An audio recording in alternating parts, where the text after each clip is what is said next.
2020, and we have been almost 1 week in a very unexpected, unusual situation. But I think that within this 1 week, we have somehow already also adapted to the current situation. And all of you have contributed, both at home and also at the university level, to adapt this new situation. I think that the most important message from my side could be that we have to stay calm and not to overreact with this in this situation. So I think that it will be solved within few weeks at least, or within few months. And I'm really thankful for the university, all of university staff for supporting each other during this 1 week and being really calm and adopting this new form of teaching and studies. So I think that we will probably solve within next weeks all of our questions.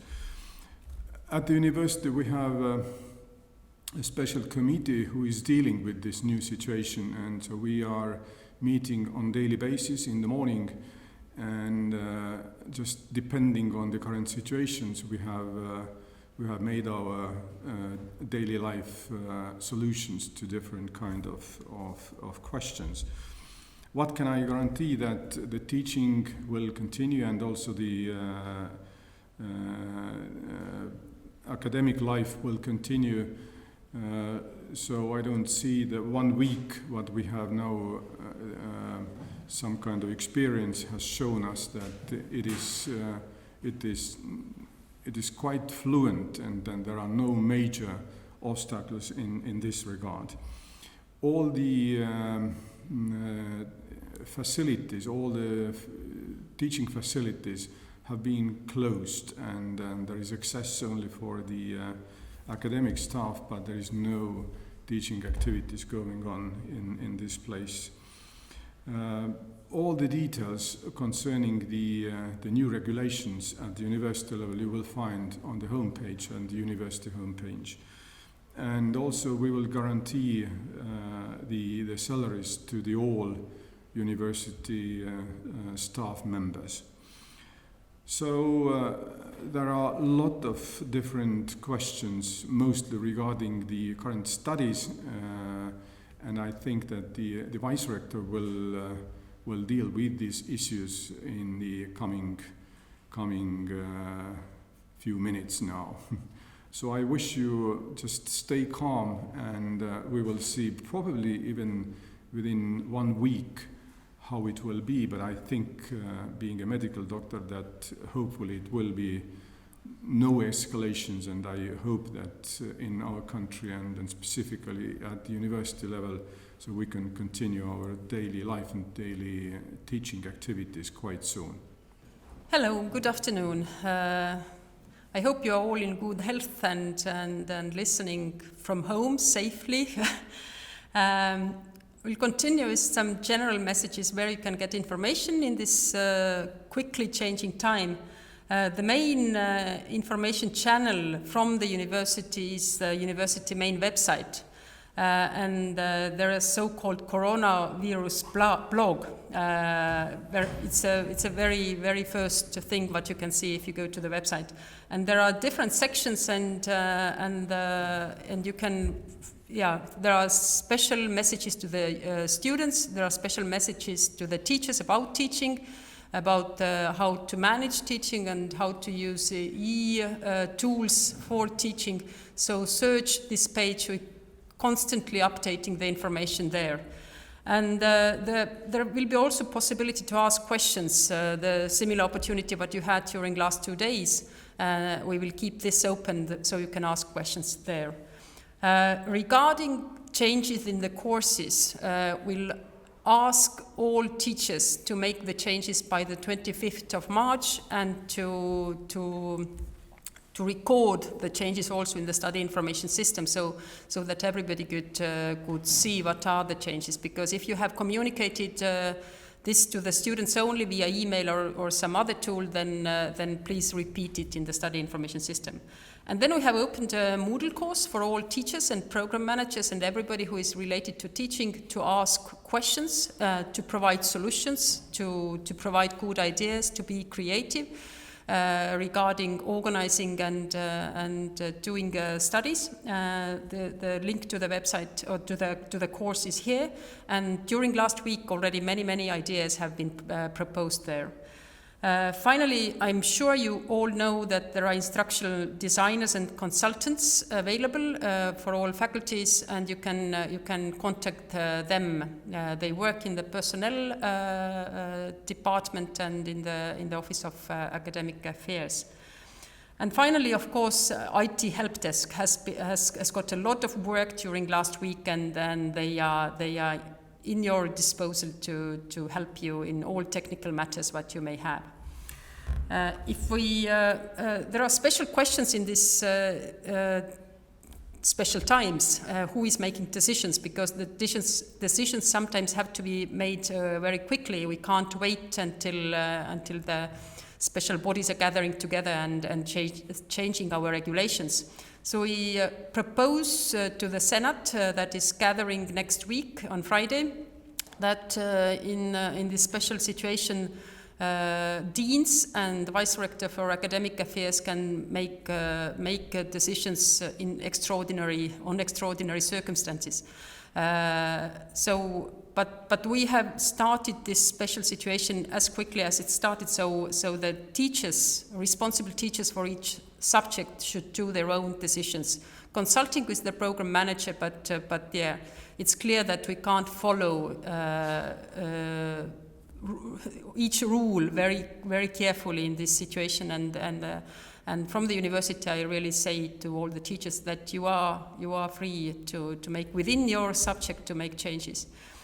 And as I said, these changes should be recorded in the study information system. Regarding the main changes, what we have decided already during the last week, what will happen. Regarding courses, I said already, there has been a question about whether students can withdraw from the courses during the semester.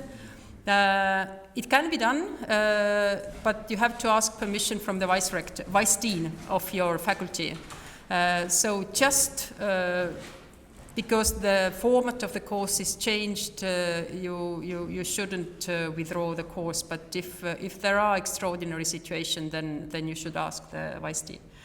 And in very special cases, when there is this optional courses and really it's impossible to make teaching or to teach it via e-tools, then the teacher can also say that it's impossible to teach and propose this to the Vice Dean.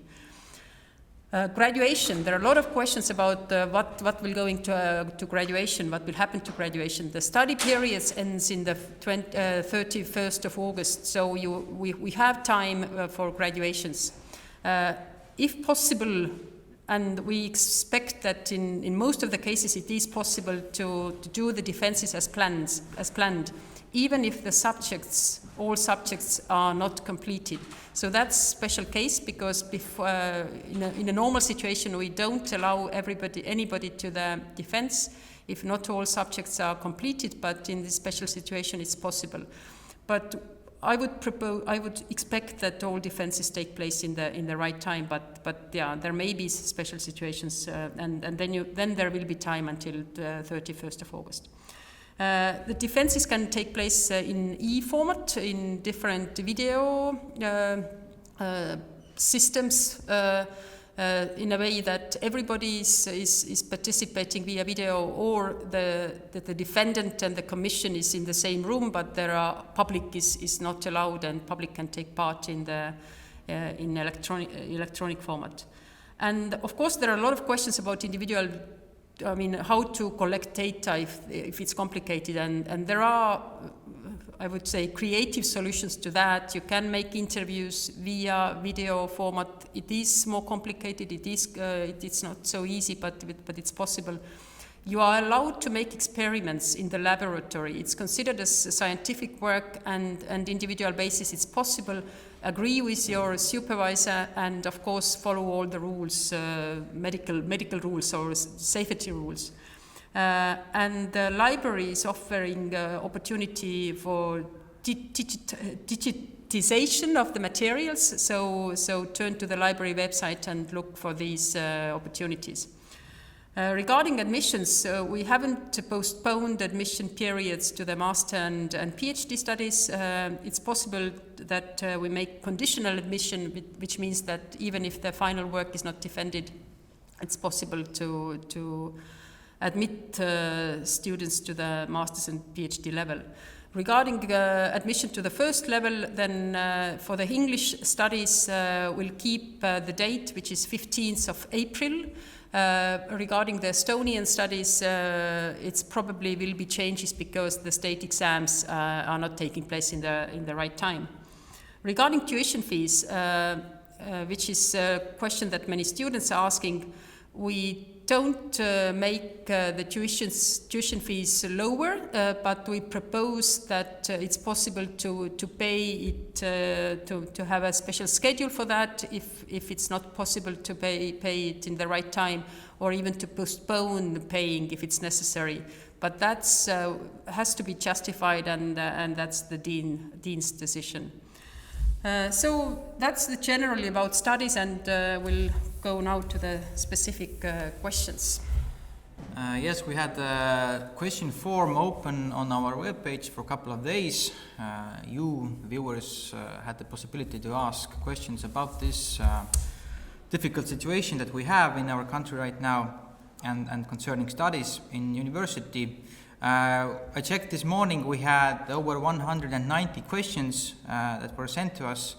I hope you understand that we can't cover all these questions right here, right now, but we picked out some of the most common ones, and I will read them out loud right now.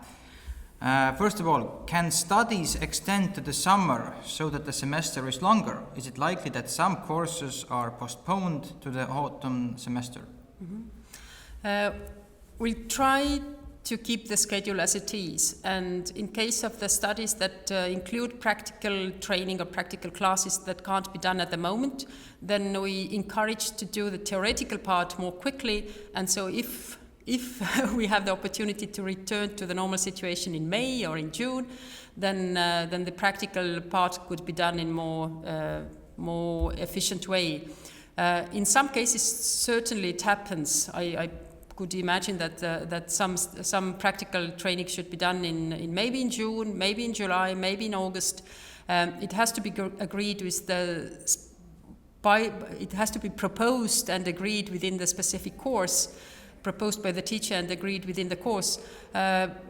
We don't want that the studies would take place during the whole summer. Probably it's better that we'll try to do it in the end of June, if it's needed to postpone in the end of June, or in the beginning of July, or in the end of August, so we could have all vacations from the middle of July to the middle of August at least. But as I said, it's only in special cases.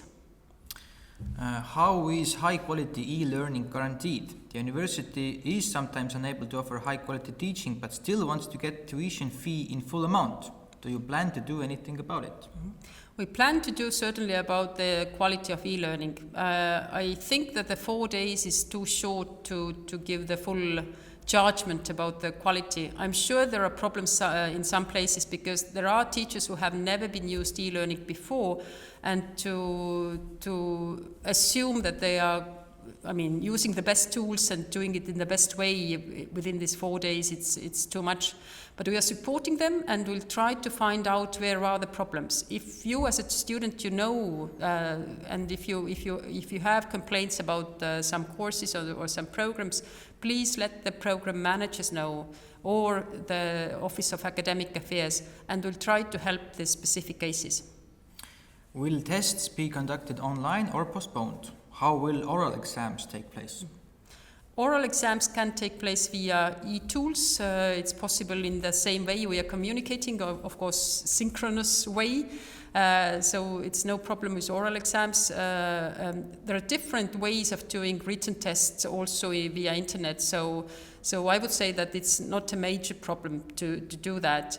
But we could also hope that we could do the exams in the end of May also looking face to face to each other in the same room. So let's see, but there are internet-based opportunities to do exams also. What happens to the practical lab classes and practical skill development, which cannot be done in the form of distance learning? How should I plan traineeship for the summer? I would encourage here creativity. For example, I've been asked that how to make apprenticeship in teacher training. And I would say that they can't be done in the same way because the schools are closed, but at the same time there is excellent opportunity to follow and support teachers who are doing e-teaching themselves. The same way is, for example, about medical students. They can't do everything in the same way as planned, but at the same time they have the excellent opportunity to see and follow and help in the extraordinary situation and to get the experience they wouldn't otherwise get. So on the one hand, I would encourage creative solutions to replace the practical classes with some other format, with some other ways. If it's not possible, then postponing is opportunity, and we don't want anything to be postponed into the autumn semester, but if it's needed, that's also a possibility. But that's of course only in cases when the student don't have to graduate.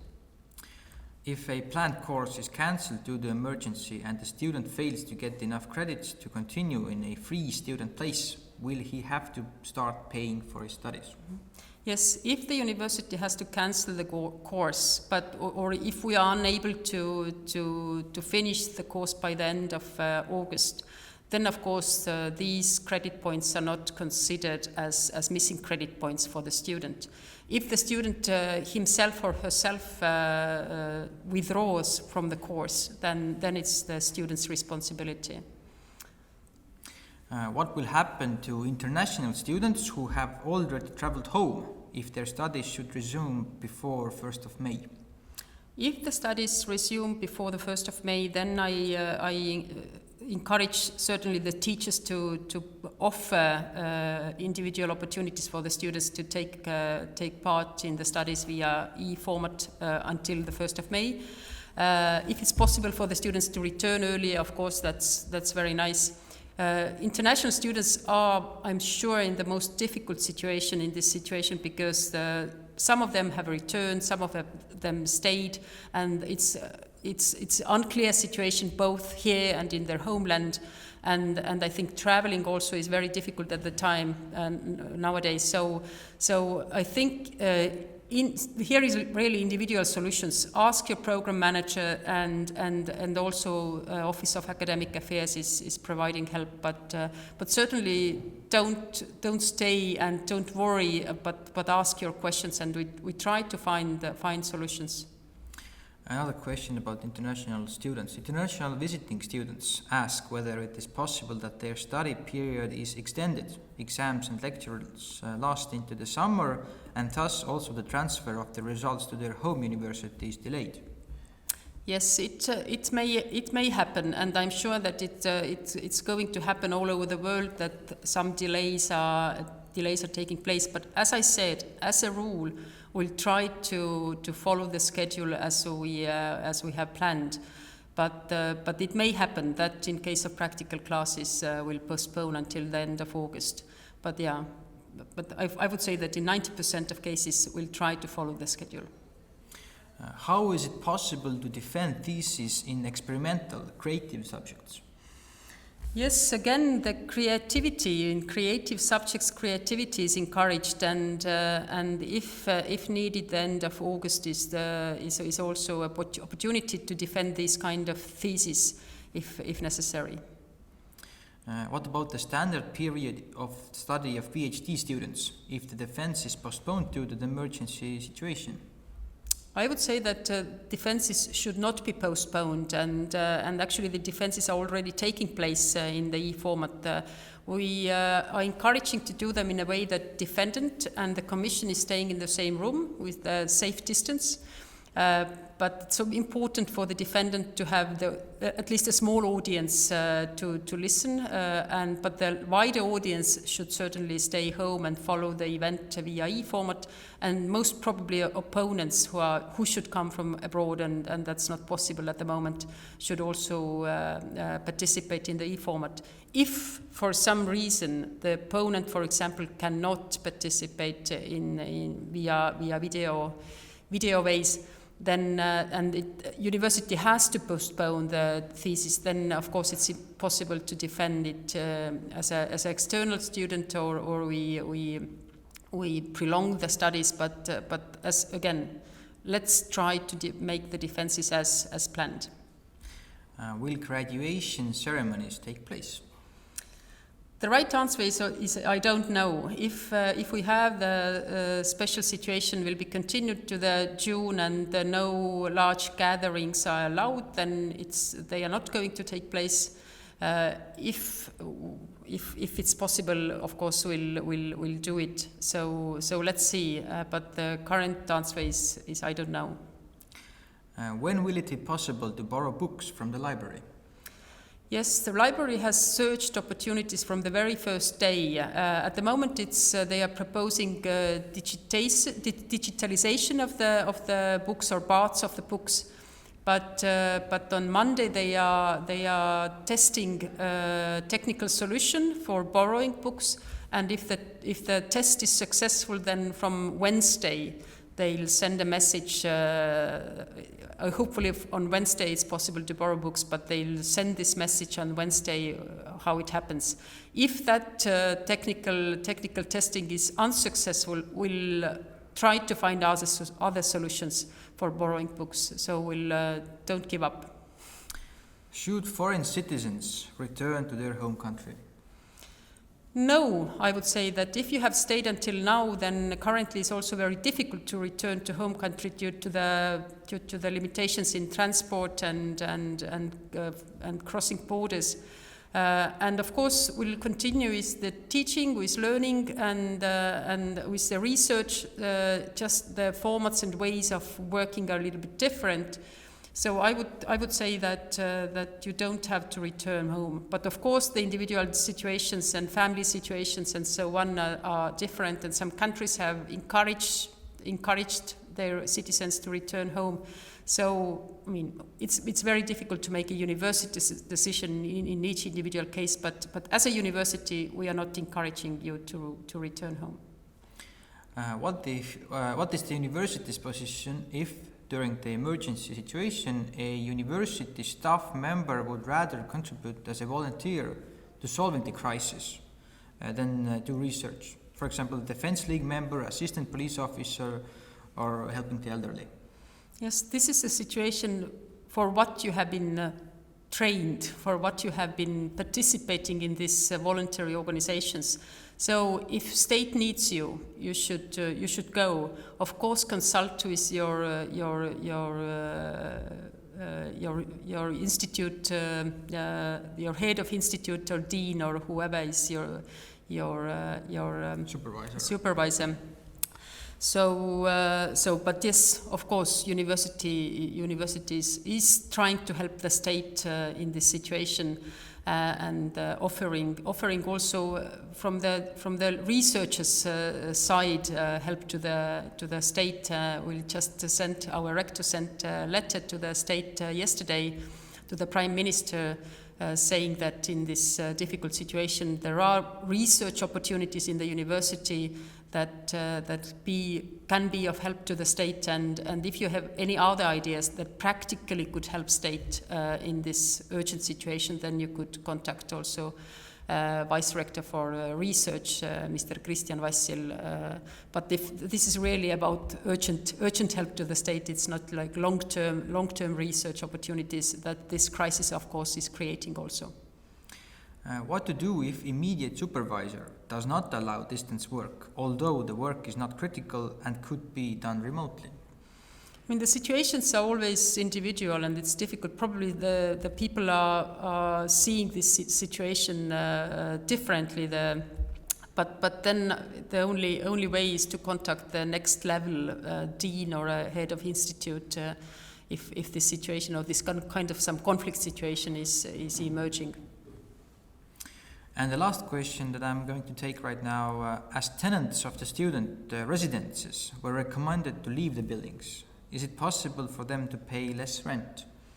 Yes, if they finished their contracts that the residents proposed, that it's possible to extraordinarily finish the contract in the end of March, then you don't have to pay rent. But if you didn't finish your contract, then you have to pay rent, and you have the opportunity to return. But if you finished your contract, then you also have the opportunity to have other contract when you return. So if you have contract, you pay. If you don't, you don't pay.